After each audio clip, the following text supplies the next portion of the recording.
Greetings. This is Brain in a Jar, and I will be your guide and show you a peek behind the curtains of reality at the wide vistas of the fantastic and the horrifying. So, sit back and relax. Or, if you're a disembodied brain in an Initech capsule, float and bubble.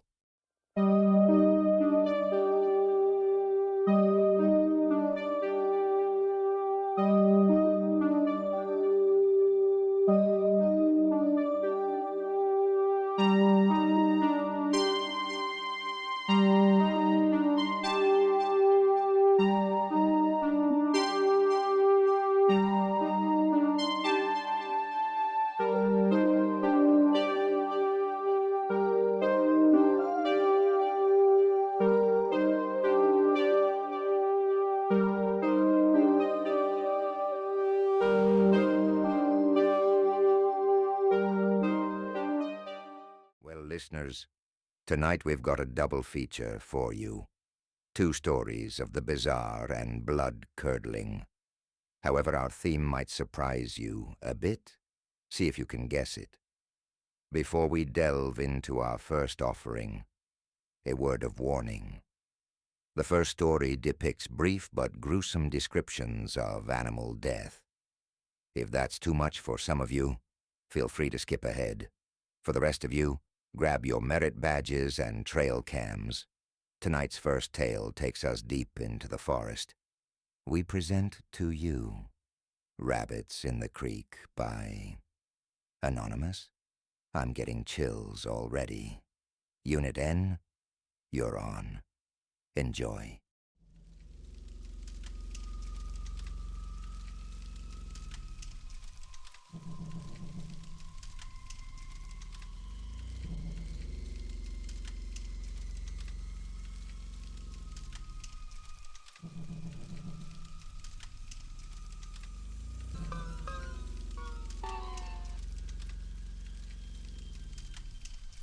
This because my family won't talk about it anymore.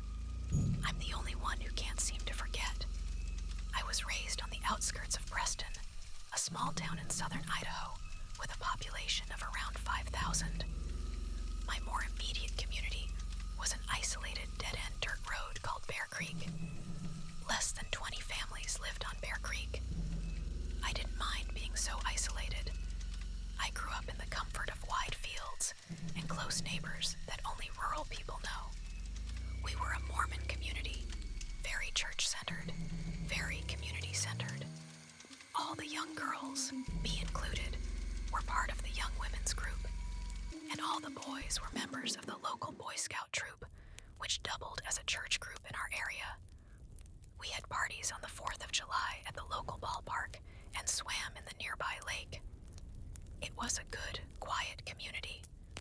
My house, a 92-year-old farmhouse built by my great-great-grandfather, was situated on a small hill surrounded by a wide grass field on one side and a snaking dirt road on the other. Across the road was the creek bottoms. Southern Idaho is categorized as a desert climate, so not much grows outside of the irrigated fields besides sagebrush and burrs.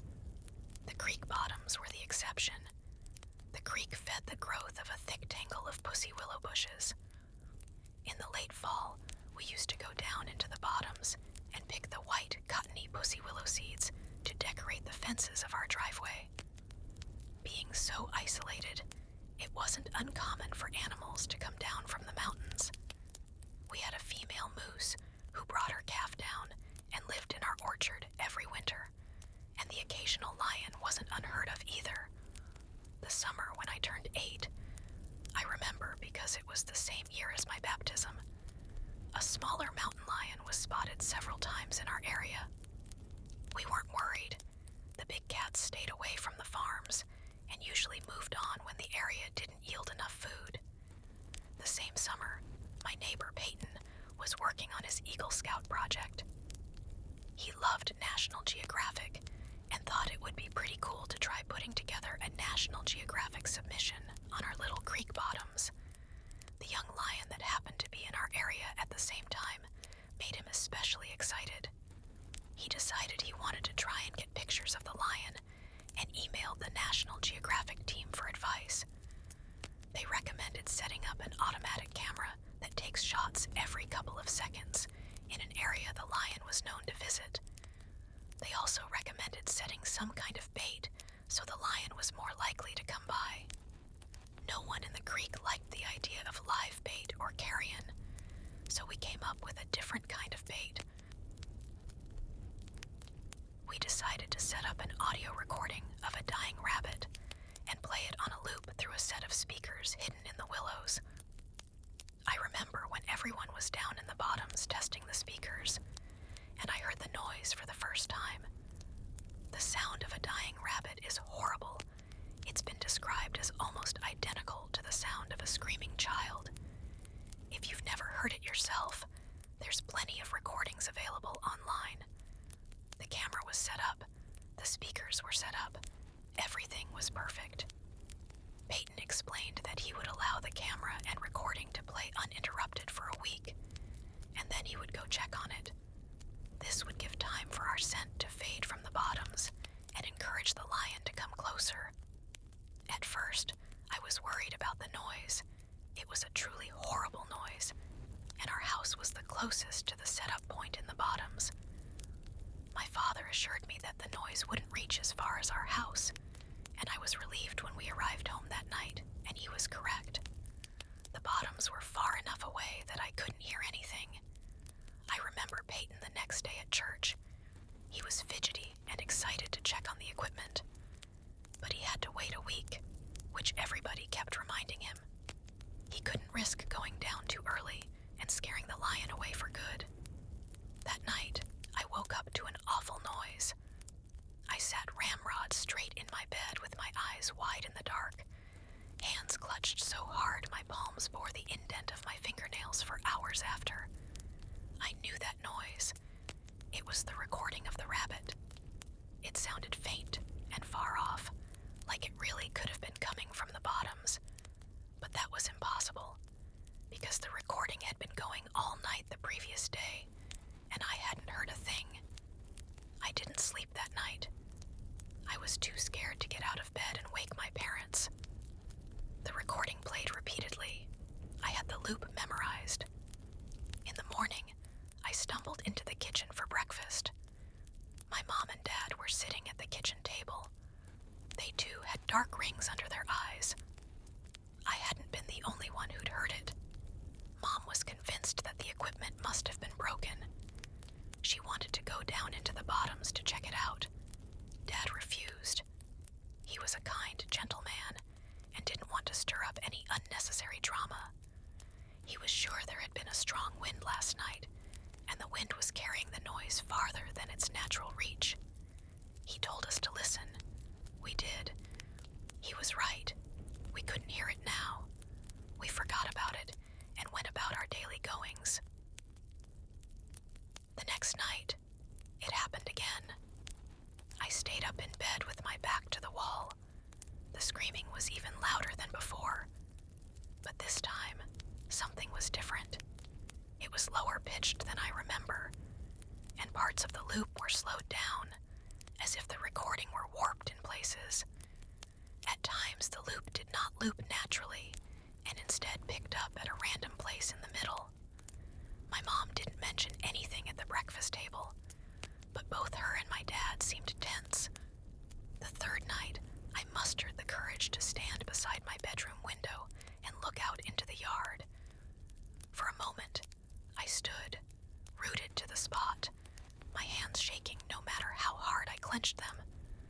The noise sidled in through the cracks in the window. I watched the outline of the trees in the yard, perfectly still. Not even the slightest breeze stirred their branches. My mom announced that she would be going to visit her sisters in town the next day and would probably spend the night there. She invited me to come along, but I was a daddy's girl at heart and chose to stay at the farm. I took Mom's place beside Dad in their bed that night, but even that didn't help. I don't think my dad was asleep either. He was unnaturally still the whole night. We began to hear the noise during the day too. was drawing with chalk on the sidewalk when it happened. My shoulders tensed, and the hairs on the back of my neck prickled. There was only one scream, a short, high-pitched one, and then the recording fell silent. It happened again several times throughout the day, but never the whole loop, just clips from it. Later that evening, Peyton's dad came up the driveway on his four-wheeler. He said he was looking for their dog, a sweet yellow lab who had been missing since that morning. Dad said he was sorry and that we hadn't seen her. I stared at him, silently begging him to mention the recording. But he didn't. He was a quiet man after all. He didn't want to bring up any unnecessary drama. Mom stayed away the whole week. Dad and I didn't sleep. By Saturday, the screaming could be heard constantly, though it seemed to have deviated from the familiar loop entirely. I didn't recognize any of it. Sometimes the screams were thin and long. Other times they were hardly more than growls. Once, while my dad had been heating up meatloaf for lunch, the noise rose into such a rancorous din that he dropped the plate and it shattered. I pressed my hands over my ears where I sat at the table and squeezed my eyes shut, but it didn't help. The noise forced its way in through the cracks of my fingers and pinched my throat and rattled in my rib cage. The din lasted for a whole minute, then fell silent. Dad was shaking. That was the last time we heard the noise that day. Peyton came by Saturday evening to ask permission to cross our road to collect the equipment. He was so excited. I watched him disappear into the creek bottoms with a sense of tired relief. After the equipment was gone, it would all stop. I couldn't wait to get a full night's sleep. Not a minute later, I spotted Peyton coming back up from the creek. I was confused. It had taken us much longer to set up the camera and speakers, so I'd only assumed it would take just as long to collect them. My breath stilled when Peyton came closer. He didn't look right. His eyes were wide and his face pale. Something wet dribbled from his chin and onto his shirt. I later realized it was vomit. My dad caught him before he fell and demanded to know what had happened. Peyton couldn't speak. He just cried. We called his dad. I looked after Peyton as both my dad and his dad went into the bottoms. They were gone a long time. When they returned, their faces were grim, and they smelled funny. I noticed red on my dad's hands. I asked what was wrong, but they brushed right past me and immediately called the police. Nobody would tell me what had happened. I sat on the couch as a blur of neighbors and police officers swirled around me. At one point, an officer placed something on the kitchen table and left. I looked into the kitchen curiously. It was the camera from the bottoms. I wish I hadn't looked. The camera was a little banged up. Tiny scratches and dents covered the plastic casing. When I lifted it, my hands stuck to the plastic. Something tacky and odorous covered the screen, but it turned on fine. The first set of photos were normal. Just the pussy willows cast green in the glow of the night setting. As I continued to click through them, they quickly became strange. At one point, the camera angle changed, as if the camera had been knocked from its post. Grass now obscured most of the frame. Flecks of red appeared on the lens and remained for the rest of the sets. One photo made me pause. There was a figure in this one, or half of a figure, as most of the upper torso hadn't made it into the frame. I thought it could be human, but it didn't look like it should be standing upright. Its legs were twisted, like an animal, and it seemed to be having difficulty supporting itself in an upright position. Beside the legs, a long, thin arm hung.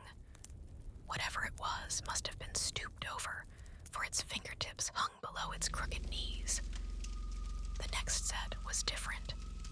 It was as if the camera had been picked up and was now being held. The first photo was of the bottoms at night. The next startled me. I had to look closely before deciding bushes, but its ears and most of its scalp had been peeled away. The next was the same rabbit, but a thin, dark hand was holding it up against the sky. Its limp body hung like something from a nightmare. In the following photos, more rabbits joined the one, each with their ears and scalp removed. Then a cat, then more cats, then a dog, the yellow lab, then the lion. The following photo was of 7 rabbits, 3 cats, 1 dog, and the lion all laid out in a row facing the same way. Their arms and legs had been arranged as if they were marching, like some parade. All of their scalps had been removed, and tiny white glints of their skulls could be seen.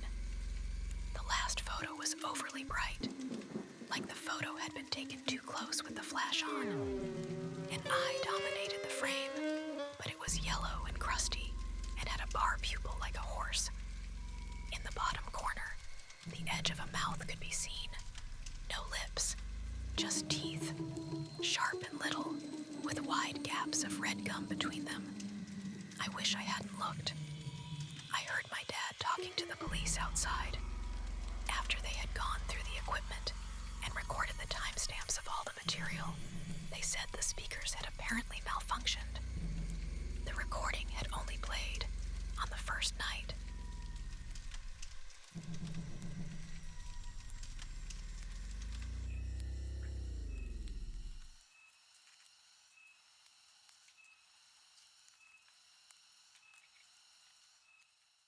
It's stories like this that make me wonder what forests were like. If they were filled with creeping terrors like in our first story, maybe it's a good thing forests went extinct. Maybe, when we come back, things are going to get weird. Stay tuned.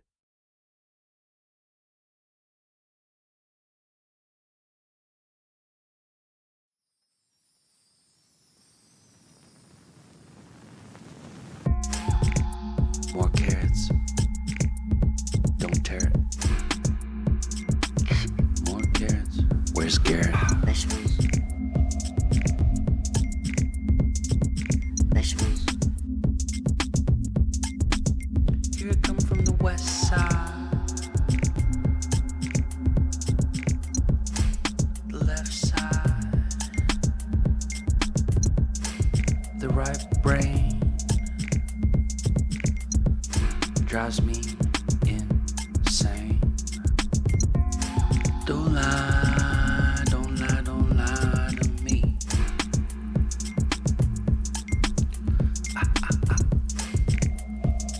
Don't fry, don't fry, don't fry your brain.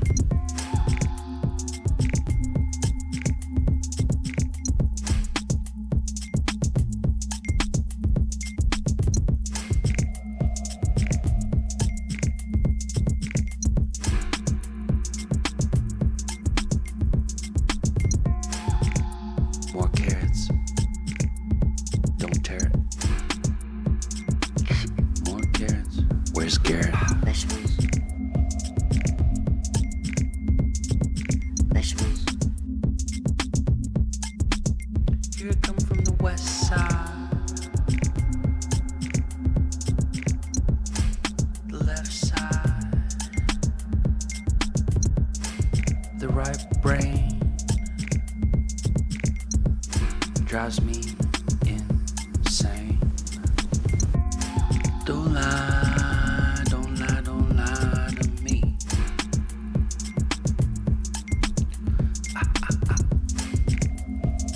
Don't fry, don't fry, don't fry your brain.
Giving gifts is always so stressful, isn't it? Trying to give that special someone something that they'll really enjoy. I always default to a gift certificate for brain extraction and implantation as my go-to gift idea. Others have different ideas, as we'll see in our next story. Written by Ryan Murphy, we are proud to present The Rabbits. Unfortunately, the original author has been worm food for a few thousand years, so Stan the Scannatron will be our humble presenter this evening.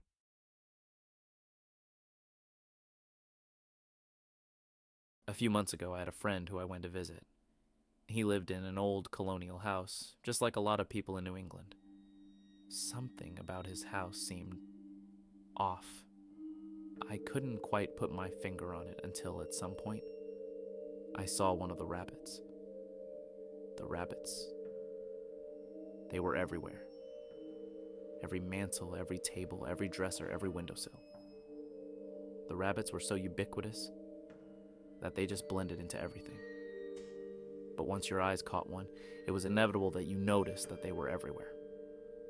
I asked him, as politely as possible, "Hey, what's up with all the, what's up with all the rabbits?" "Oh yeah," he said. "When I was like 5 or 6 years old, my grandmother asked me what I wanted for my birthday, what I liked. I told her I like rabbits, and so she got me a stuffed rabbit. I liked it. And she was so happy to have given a gift that was actually liked, to actually get something right for someone who she really didn't know any of the likes or the dislikes of. So she kept giving them every birthday, every Christmas, every year. Every Easter was pretty rabbit applicable too, and sometimes I would just get rabbits in the mail for no apparent reason at all. Funny thing was, a lot of these rabbits came in really, really old packages. They are always dirty and stained. Most of the ones in the mail had no return address. He figured that, as his grandmother was, as you'd expect, incredibly old. She was just forgetful and probably clumsy. Getting weird old packages from a weird old lady was something that he just didn't think much about. I told him, wow, that's really weird. And then I asked him, why don't you just get rid of them, or at least pack them up and store them away somewhere? He said that he tried that, but every time he did before he knew it, they were back. I mean, I'm sure that my mom or someone brought them up from the basement if she knew that my grandmother would be visiting, so it wouldn't hurt her feelings or anything like that. I asked him how many times he'd done this. It was weird, actually. He honestly couldn't remember. Eventually, I stopped asking him questions when it became clear that he didn't want to talk about the rabbits anymore. Finally, he just cut me off and said that when it's your own house, you just don't even notice them anymore. A short while after that, he said he wasn't feeling very well, and so I excused myself and drove home. A few nights later, I started to have nightmares about the rabbits. There were all different kinds of rabbits, some from my friend's house, some that I'd never seen before. There was always something a bit off about them. The nightmares became more intense as they became more frequent, and as the weeks turned into months, I finally decided to call my friend and talk with him about it. I felt silly, but I figured that if I just told someone else, someone who knew where the rabbits were from, maybe we'd both have a good laugh and I'd stop thinking about them so much. But when I called his cell phone, it had been disconnected. I called his home, and an elderly lady picked up and said that my friend had been very sick. Things didn't look that good for him. I asked her what happened to him. What did he have? And she said that he'd been in the hospital for about 2 months, which was about as long as it had been since the last time I'd gone to visit him. I was, as expected, concerned. I had no idea anything bad had happened. And then when I asked if she was my friend's grandmother, she just hung up A few days later, I found a package on my door. No labels on it. Looks like it's been sealed up in an attic or someplace for years. I try to convince myself that I should just throw it away or just open it. I mean, even if there's a rabbit inside, that wouldn't mean... it's not like if I threw it away, it would show up at my door again. Even thinking that is so ridiculous. My friend isn't going back to school this semester, and every time I've tried to call either his cell phone or his house, there's no answer. Every time I drive by his place, there's no car, no lights on either. Even thinking about if I open the box that he might not. If something were to. But honestly, who would ever even think that? I've never been a superstitious person, but I'll leave it at this. If you ever find yourself in someone's home that has a whole collection of something that they never asked for, they can't manage to throw away, I wouldn't stick around too long.